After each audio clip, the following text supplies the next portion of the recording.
govern them? How are they going to be other small hills? Because the true Israelites, we're going to have the laws downloaded literally in our mind, in our inward parts. And we're going to be able to teach these other nations how to actually live. And that's why they're known as other small hills. They're going to have their own little power structure, but it's going to be given to them by that big mountain, which is the government of Yahweh. It's Jeremiah chapter 3, verse 23. It says, truly in vain is salvation hoped for from the hills. And from the multitude of mountains. Right. Truly, in the Lord our God is the salvation of Israel. That's it. So these other governments they're not gonna save us. Trusting in Esau's small hill.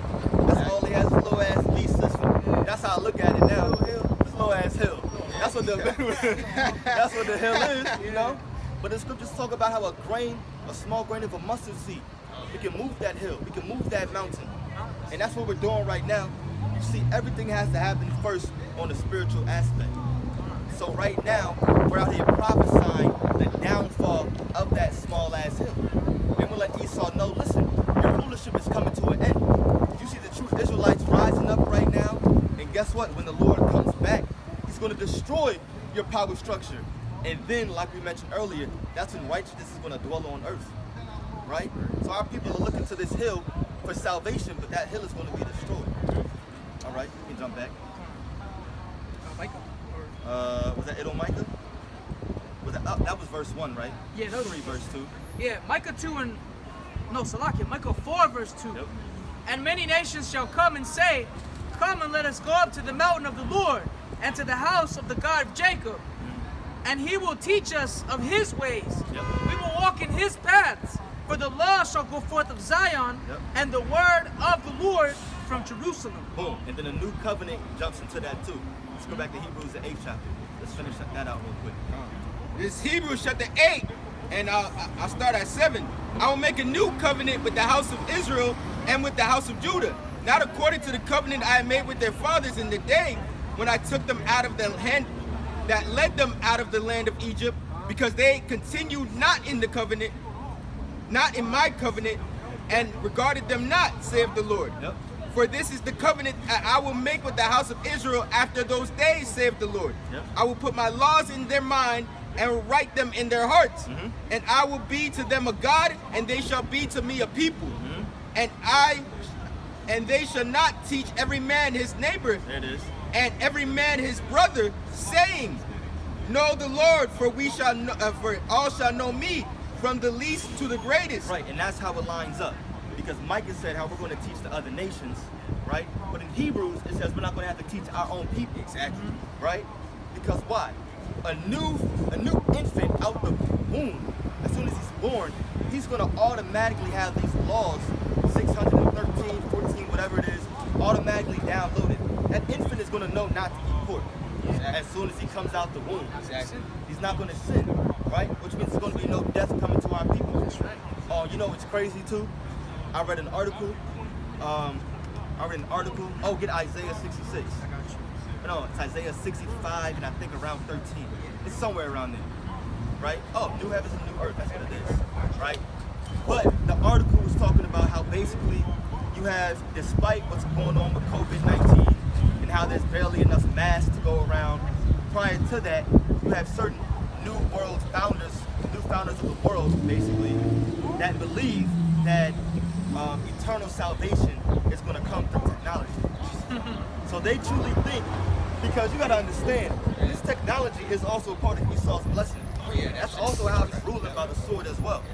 Because this technology is bringing nothing but death for our people. Our people can't even remember phone numbers anymore, certain things like that, right? And we're supposed to be taking certain herbs like ginkgo to help out with our mind, our sharpness, right? Ginseng and certain things. But even doing that, I mean, it's not even helping out too much because of the food that we're actually taking in and everything. But going back to the point, Esau truly thinks that with his technology, they can create some kind of salvation, basically. And what he's trying to do is replicate our blessing. Because eternal salvation is only promised to Israel. Yeah, oh yeah, that's right. Jump to Isaiah 66. Yeah. And it even ties into the new covenant. Because we're not going to, 65, 65%. Con. We're not going to die, like the brother Shamaria said, or was going into basically, once the law is downloaded in our mind, because we're not going to sin anymore. Right. that? Yep. Isaiah 65 and 17. 1 Corinthians 15. For behold, I create new heavens and a new earth, and the former shall not be remembered nor come to mind. Up, keep going. That be you glad and rejoice Yep. forever in that which I create. Yep. For behold, I create Jerusalem a rejoicing and her people a joy. Keep going. And I will rejoice in Jerusalem and joy in my people, and the voice of weeping shall be no more heard in her, nor the voice of crying. Right. No, nor the voice of weeping, nor the voice of crying. You see, this is the part of that rest, that promise that was only promised and given to Israel. But what Esau is trying to do right now with his technology, because remember, a few years back, Esau already put out on the internet that he has certain technology where he can actually somehow artificially duplicate someone's memories inside of AI. Yeah. And that's how he can actually create and preserve a person's spirit. That's what they were saying. So take a certain person's brain, right? Like either before they die, when it's kind of still working, and they can take certain memories and put it in AI that they create, and now that person's kind of still living. This is what Esau is creating. And this is what our people want to take part in. And that's how Esau thinks eternal salvation is going to come. Yeah. Through physical, carnal means. Yeah. But this is the promise that was only given to Israel. Eternal salvation, never crying, no more suffering, right? But Esau knows his kingdom is coming to an end. Sure. Let's get 1 Corinthians 15. This is 1 Corinthians. Up? Like even when like rappers die, they have like the holographic images. Oh Yeah. Holograms. Yeah. It's crazy, you know? But Esau only has to do that because he knows that there's a certain, Psalm 90. I'll find the verse. There's a certain amount of time that the Lord actually gave people to live on earth. Yeah. And Esau knows that he can't go past that time. Exactly. Read that scripture real quick, then we'll find that. 153. What I say? 15. 153. Yes, sir. This is 1 Corinthians chapter 15, verse 53. It says, for the corruptible must put on incorruption, and this mortal shall put on immortality. So when the corruptible shall have put on incorruption, and this mortal shall have put on immortality, then shall be brought to pass the saying that is written, death is swallowed up in victory. Yes, sir. Death is swallowed up in victory. And that's what we're hoping for. Remember, death was already swallowed up in victory by the sacrifice of Yahweh. That's when truly the world was overcome. And that's why he said, be of good cheer, I've overcome the world. You see? But now, that blessing is going to come on a physical level as soon as those laws, statutes, and commandments are written and downloaded in our mind. At that point, we're not going to sin anymore. And truly, it will be manifested that death is swallowed up in victory. We need different bodies. Oh yeah, You know? it's flesh. As fit as it looks like I am, most people don't know, I got scoliosis. I've broken my MCL. I've torn both meniscus, and I have ankle issues. But people, that's some things that aren't shown on camera and you don't see all the time. Yeah. Other brothers around the globe are going through their specific kind of ailment or physical infirmities as well, right? But we don't talk about these things. It's kind of that lone wolf, lone soldier kind of thing you gotta have with the truth. Exactly. You're gonna have your own thorns in the flesh. Thank you. You're gonna have your own kind of trials and tribulations that come to you for specific reasons, right? But that new body is coming. Where literally we're going to be immortal. Did you want to say something? I thought you were raising it. Yeah, kind. We're going to actually have new bodies with immortality. But remember, we have to liken everything to these times right now. To be a part of that, it comes first with repentance today. It comes with right now. What kind of sacrifice are you offering up to the Lord right now? You're not just going to receive eternal salvation just from being a nigga out in the world and going about your own kind of desires and ambitions and goals. No, you got to sacrifice something for the Lord. Listen to that. Psalms 90, verse 10. Right?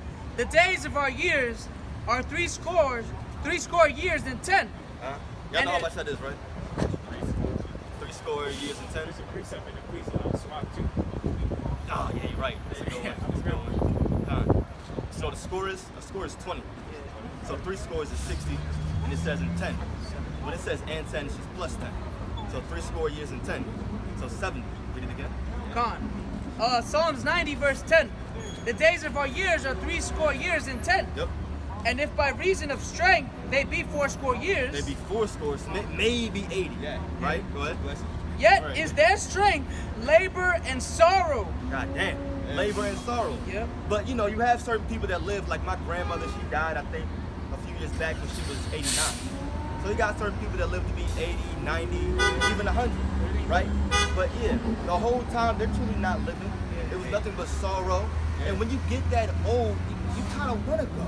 It's like your bones are rotting away. You have arthritis. Yeah. You burden, and it's a real burden because I think the oldest living man, I forget how old he was, maybe like 120 something, right?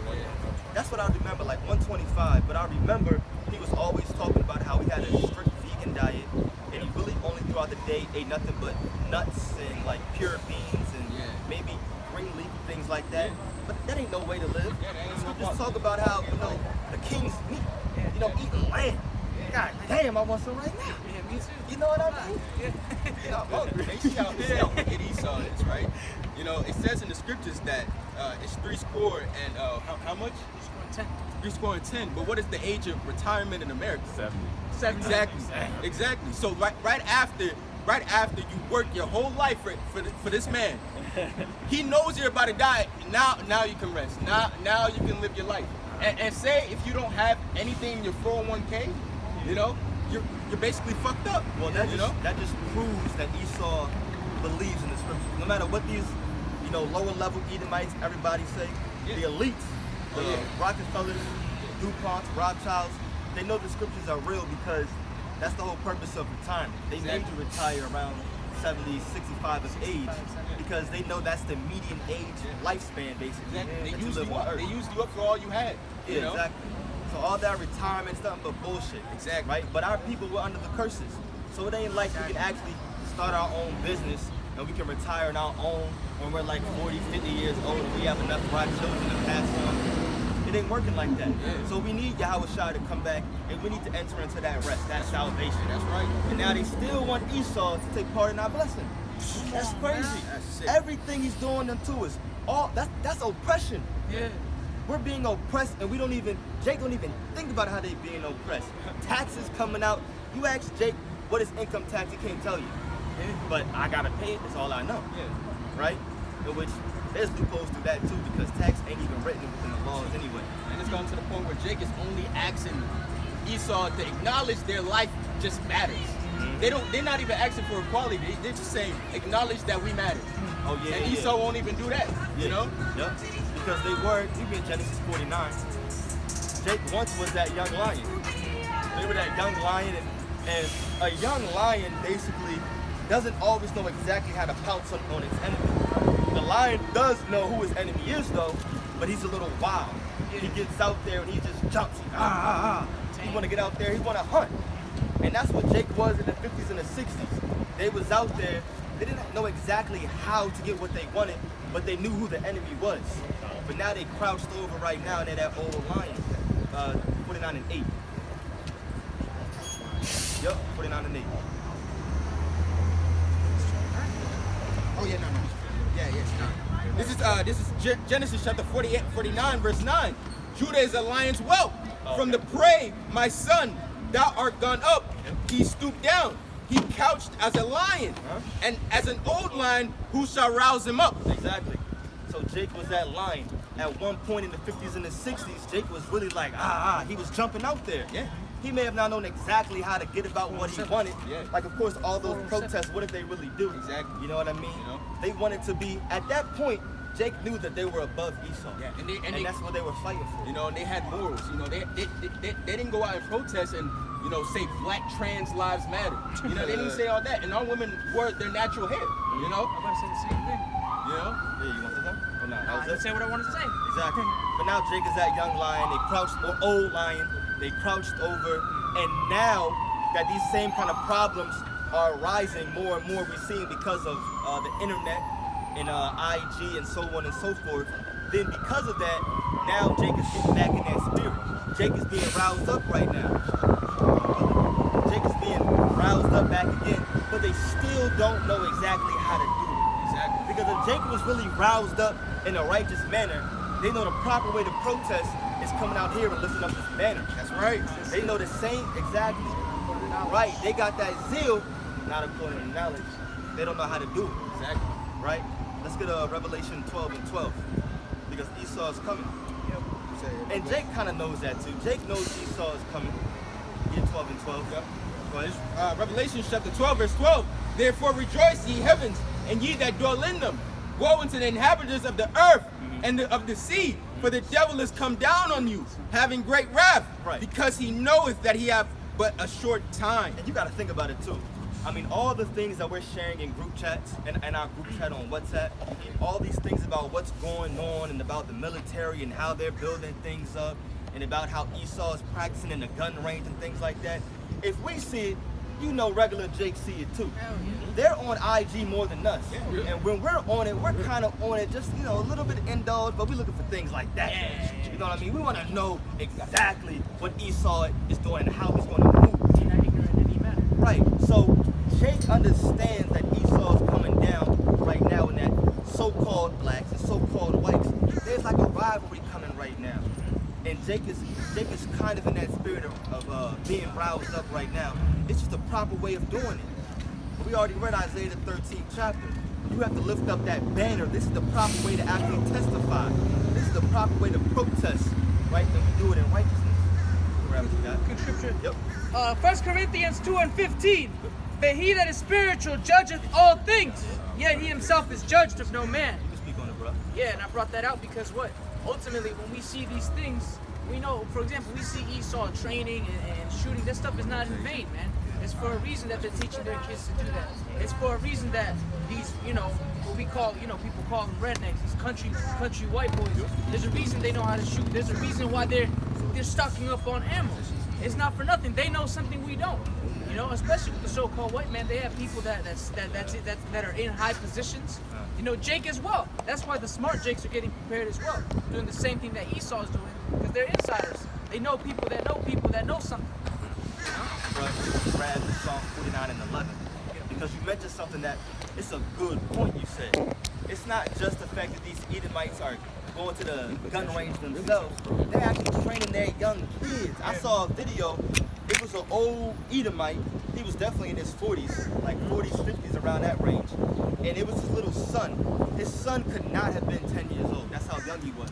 His son was holding the gun, and he was actually shooting it like on a bullseye, like 30, 40, 50 plus feet away.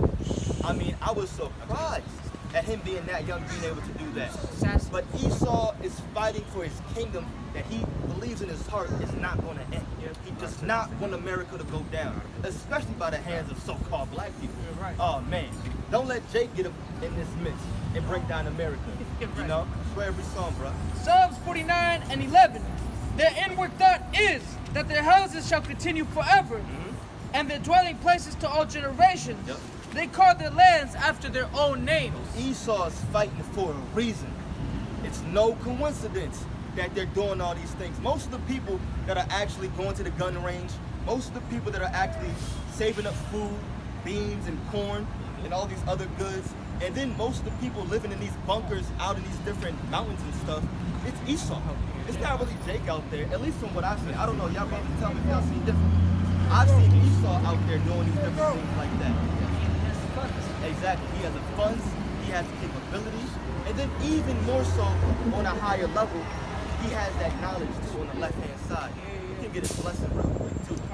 Genesis 27. Because he lives by the sword. And he has that particular knowledge. He can teach his young kid how to hold that gun properly. He has the time because he has no friction. So what else is he gonna do in his free time to practice his sport? Time is a powerful thing. Oh yeah. You see, Esau has his time, but Jake does too. But Esau, you're right, he has his time to actually teach his little kids how to shoot that gun and stuff. Jake, you have time too. Because Jake is the people that just want to chill. We want to just relax and just chill, and Jake want to smoke weed and shit. Of course, we're not supposed to be doing that, but saying what Jake does. That means Jake has time to come and offer his body too, right? Esau's putting his power in the gun. We should be putting our power in our in our God, Yahweh Ba'ashem Yahweh Shai. Go ahead, bro. I got you, brother. Yes, sir. It's Genesis 27 and verse 39. And Isaac his father answered and said unto him, Behold, thy dwelling shall be the fatness of the earth, and of the dew of heavens from above.